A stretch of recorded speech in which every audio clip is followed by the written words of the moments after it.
Mae Gaernarfon yn dref frenhinol. Cael 8 Ebrill, mae Frenhines, neu Liz, fel dwi'n galw hi, yn mynd i'n weld am y tro cyntaf mewn 41 flynyddoedd. Tybaidd pobl Gaernarfon i'w gweld ti? Oeddech chdi gwybod Frenhines o dyma diwedd y mis yma? Na. Mae'n dod dyma ar 8 o Ebrill. Ei di i gweld ti? Na. Na? Na. Na, fyddai'n gweith. Na? Dwi'n meddwl ddim yn Nagos. na fel. Dwi'n meddwl. Na ni? Di eisiau gweld fi? Wel, dwi'n gweld pam lai. O'n i'n mynd i brynu rhyw fflag bach ar ryw shake. Oeddech chdi? Na. Os fysa chdi yn gweld ti, sut sa chdi gael courtesy iddi hi?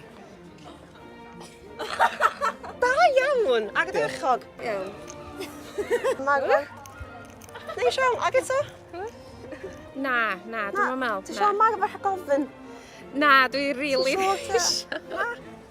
Ww, diolch, hwnna'n cwrtio chdi digon del. Ag di'n gweld ti'r Stryd o'n de, sut sa chdi gael courtesy iddi hi?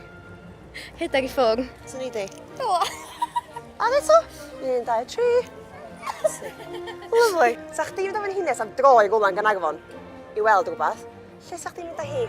Wel, i'r siop chips, Skatepark. Skate park? Frenhines, skate park. I gweld yr fflatiau mwngw. O, wel, lle am drôn ar hyn y munud? KFC. Ystall lle. Castell. Hwn dy castell, de. Y castell. Mae di bod nawr blaen. Da, dwi'n gwybod. Ydy hynna eto. Cofing oc. The Queen i cofio roc. Chdi am Frenhines. A gan dy fei cymryd rownd y castell.